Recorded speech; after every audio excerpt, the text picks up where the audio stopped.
gente vai mergulhar numa obra assim, bem densa, quase um diário de uma crise de fé chamada O Bosque de Shekinah. A nossa análise vai seguir a jornada de um jovem, José, na sua busca quase desesperada por um propósito, sabe? Por um lugar onde ele finalmente se sinta inteiro. E essa busca o leva a uma comunidade religiosa no meio do nada, um lugar chamado Shekinah, que se apresenta como um verdadeiro paraíso na Terra. Mas como é comum nessas histórias, o paraíso tem um preço. O que os materiais descrevem não é apenas uma comunidade, mas um ecossistema psicológico muito complexo. Por trás da beleza e do fervor, Shekinah opera com base em segredos, uma história convenientemente apagada e um sistema de controle mental, assim, sofisticadíssimo. É exatamente essa complexidade que a gente vai desvendar. A nossa missão aqui é explorar as camadas dessa história. O conflito do José entre a fé que ele busca e os desejos que o assombram. A manipulação que se veste de doutrina sagrada. Exato. E a coragem que é preciso para buscar a verdade, mesmo que isso signifique destruir o único lar que se escolheu. Vamos falar de fé, claro, mas também de poder, de amor proibido e da linha tênue entre a devoção e a anulação de si mesmo. Bom, a história do José começa tipo numa encruzilhada cultural e espiritual. De um lado, uma infância mergulhada na religião, com a avó fervorosa, o pai descendente de judeus convertidos. E do outro, uma janela para um universo completamente diferente, aberta pelo irmão mais velho, o Carlos. A música pop dos anos 80. Nossa! Imagina o conflito. Michael Jackson e Padre Zezinho disputando o mesmo espaço na cabeça de um garoto. Exato. Essa dualidade é a chave de tudo. Não é só um conflito entre o sagrado e o profano. É a origem de uma identidade fraturada. Desde cedo, José aprende que partes dele são aceitáveis e outras precisam ser escondidas ou combatidas.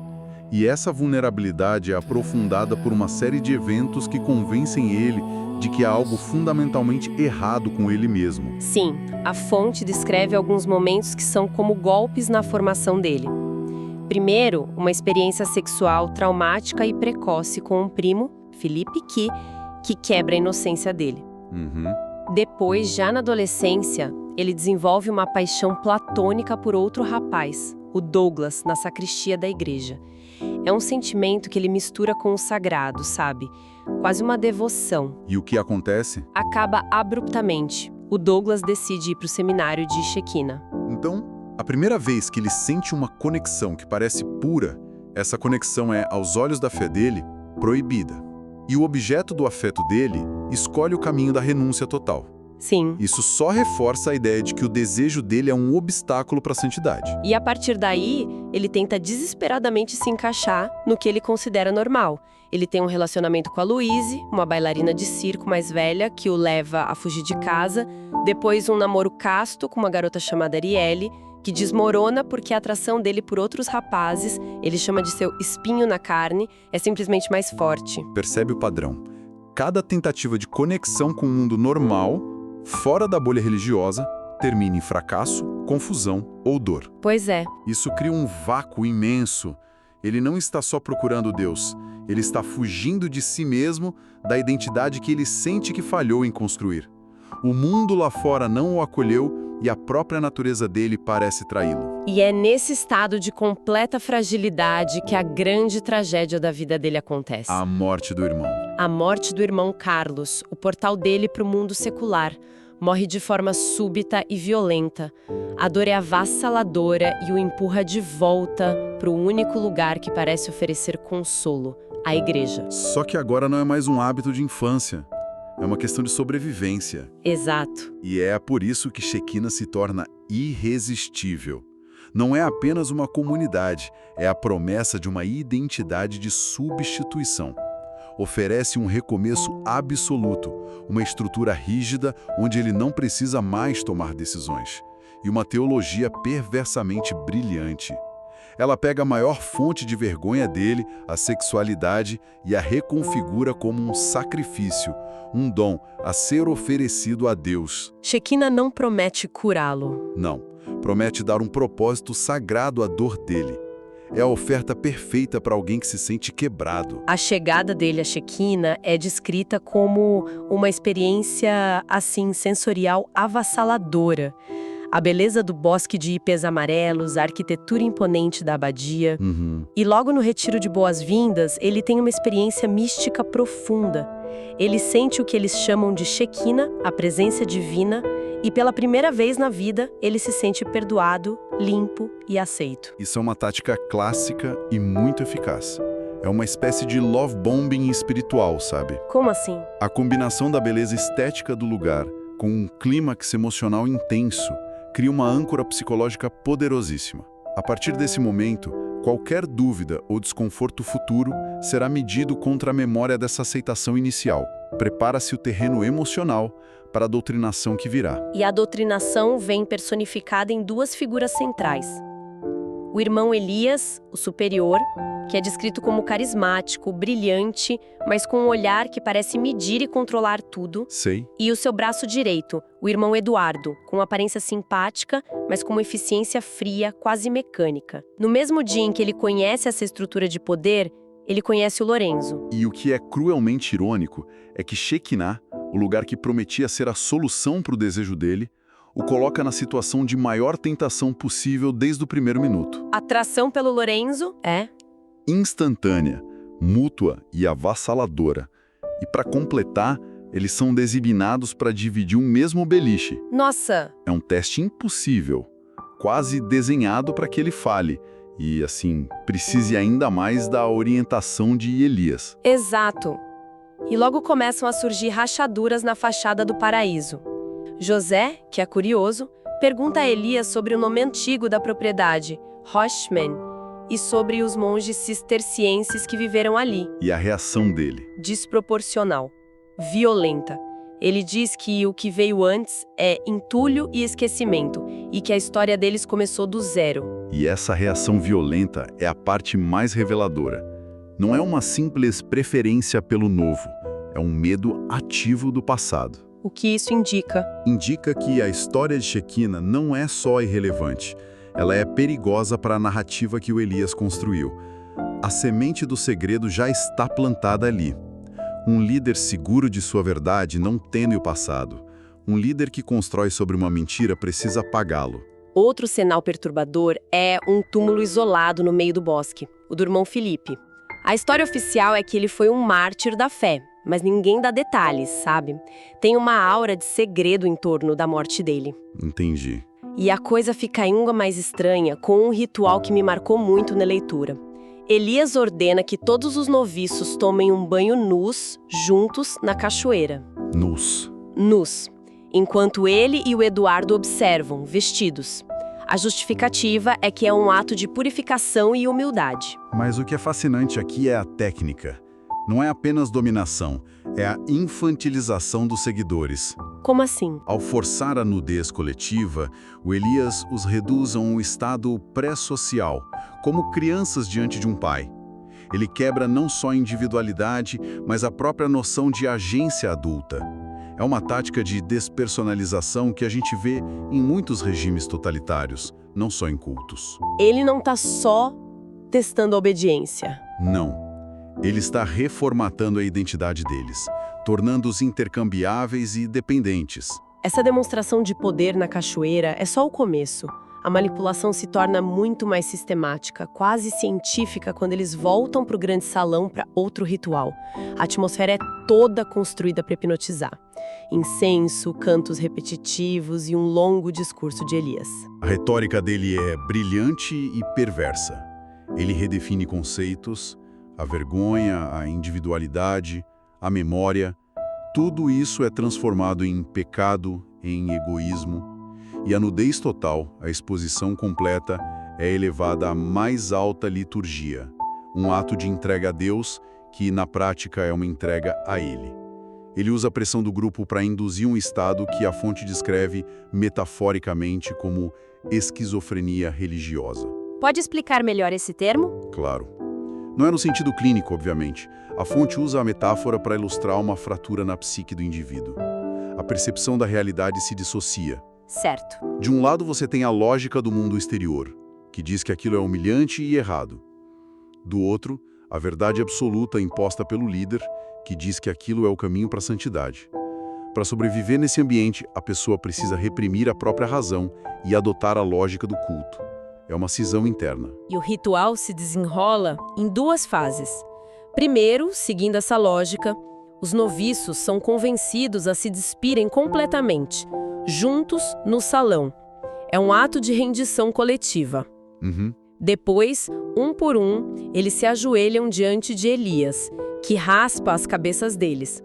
Ele descreve isso como apagar a memória do mundo e renunciar à identidade. É a aniquilação simbólica e física do eu. A remoção das roupas e do cabelo, que são os últimos marcadores de identidade pessoal, completa o processo que começou na cachoeira. Eles não são mais indivíduos. Exato. Não são mais indivíduos com uma história, são recipientes vazios, prontos para serem preenchidos pela nova identidade que a comunidade oferece. Sem passado e sem individualidade, o controle se torna quase total. E a partir desse ponto, o abuso de Elias sobre José se torna direto e pessoal. Ele o isola, explora a vulnerabilidade e a atração que o José sente pelo Lorenzo e distorce a teologia para justificar o abuso sexual. Ele apresenta esses atos como uma forma de... Exato. De orientação espiritual. Exato.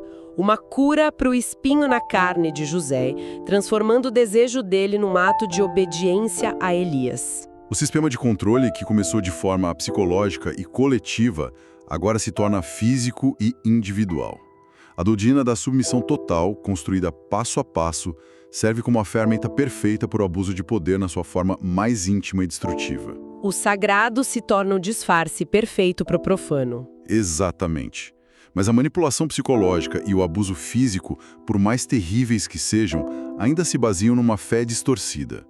A verdadeira natureza de Shekinah é algo muito mais antigo e sombrio. E a chave para isso estava literalmente enterrada debaixo dos pés deles. José e Lorenzo descobrem um túnel secreto que os leva a uma câmara subterrânea escondida sob a abadia. E o que eles encontram lá redefine toda a história. Não é um antigo oratório ou uma cripta. É um altar de pedra com marcas de sacrifícios, símbolos ocultistas e textos heréticos nas paredes. Nossa! Shekinah não foi construída sobre um lugar sagrado abandonado. Foi construída sobre as ruínas de uma seita que praticava rituais ocultos. A corrupção não é um desvio recente. Ela está na fundação do lugar. Essa descoberta desencadeia uma investigação secreta feita pelo José, pelo Lorenzo e um amigo de confiança, o Francisco. Lorenzo encontra um diário escondido perto de um casebre no bosque. O diário de quem? Era o diário do irmão Felipe, o tal mártir. O diário revela que Felipe também tinha descoberto os segredos de Hashman e descreve o abuso físico e as ameaças de morte que sofreu diretamente de Elias. A última anotação é um aviso arrepiante.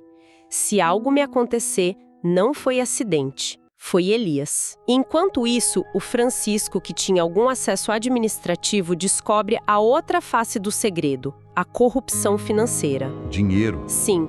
Ele encontra provas de que as doações dos fiéis eram sistematicamente desviadas para contas fantasmas usadas por Elias para comprar artigos de luxo. E isso expõe a contradição central em líderes como Elias.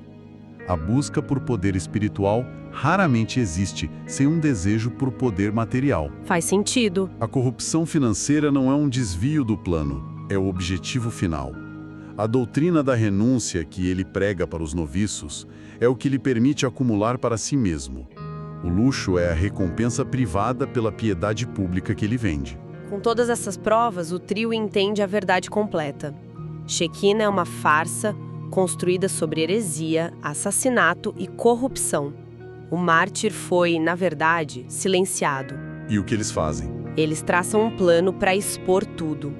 José, que é um pintor talentoso, convence Elias a deixá-lo pintar um grande ícone para a festa de São Francisco.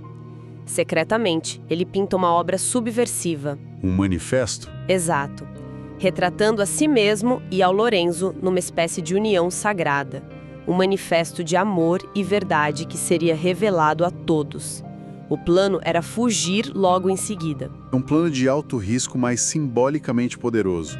Eles decidem usar a própria arte, a principal ferramenta de propaganda e beleza de Shekinah, para plantar a verdade no coração do sistema. Na frente de todo mundo. A arma do inimigo sendo usada contra ele. O plano, no entanto, é descoberto. O Eduardo ouve o José e o Lorenzo conversando, na madrugada da fuga. Eles são emboscados no casebre pelo Elias e pelo Eduardo. E aê! O que se segue é uma surra brutal. Num ato de posse, Elias marca a mão de José com um cilício em brasa. O clímax se dá na cachoeira, o mesmo lugar do ritual de humilhação. Eduardo leva José para trás da queda d'água para matá-lo, mas o Francisco intervém. O amigo deles. Sim. Na luta, os dois caem da cachoeira. O Eduardo morre e o Francisco fica gravemente ferido. E o Lorenzo? Lorenzo, que também tinha sido jogado da cachoeira, desaparece. Todos pensam que ele está morto. Mas há uma última reviravolta. Lorenzo sobrevive. Ele é resgatado por moradores da região que, segundo a fonte, já sabiam dos segredos sombrios da abadia e viviam à margem, observando. A ironia é que o sistema de violência e silenciamento de Shekinah acaba se autodestruindo. Como assim? A intervenção do Francisco não é um milagre divino. É um ato de lealdade puramente humana que quebra o ciclo de poder do Elias. A violência que ele usava para manter o controle se volta contra seus próprios agentes. A cena final é na abadia. José e Francisco, ambos gravemente feridos, conseguem chegar à capela. Diante dos bispos, do fundador Samuel e de toda a comunidade, eles expõem os crimes de Elias. No exato momento em que o ícone subversivo de José é revelado, a comunidade desmorona. É a implosão de um sistema baseado em segredos. Uma vez que a primeira mentira fundamental é exposta, a do assassinato de Filipe, a estrutura inteira, que parecia tão sólida e sagrada, se revela um castelo de cartas. A jornada do José é impressionante. Ele entra em Shekinah buscando uma salvação divina, uma cura para a alma, e sai de lá tendo descoberto uma conspiração terrivelmente humana. A fé que ele procurava não estava na doutrina ou nos rituais, mas ele encontrou na lealdade de um amigo como Francisco e no amor pelo Lorenzo. E a resolução da história é muito significativa. José e Francisco vão embora e, mais tarde, José reencontra o Lorenzo, vivo no mesmo casebre que foi palco de tanta violência. Não é um final feliz de conto de fadas. De jeito nenhum. É o começo de algo muito mais real e talvez mais valioso. Uma vida autêntica, escolhida em liberdade, onde o amor deles não precisa mais da permissão de nenhuma instituição para ser considerado sagrado. A história de Shekinah, embora extrema, deixa a gente pensando. O autor do texto original começa a obra falando sobre a luta entre religião e razão, e sobre como o medo é usado para manter as pessoas num protótipo de ser humano, sem uma identidade própria, mais fáceis de controlar. E isso nos leva a uma questão mais ampla, que vale a pena refletir. Em que ponto a nossa devoção, seja a uma ideia, a uma instituição ou a um líder, exige o sacrifício da nossa própria consciência? E qual é o momento em que a obediência cega deixa de ser uma virtude e se torna cumplicidade com uma injustiça que, no fundo, todos nós sabemos que é errada?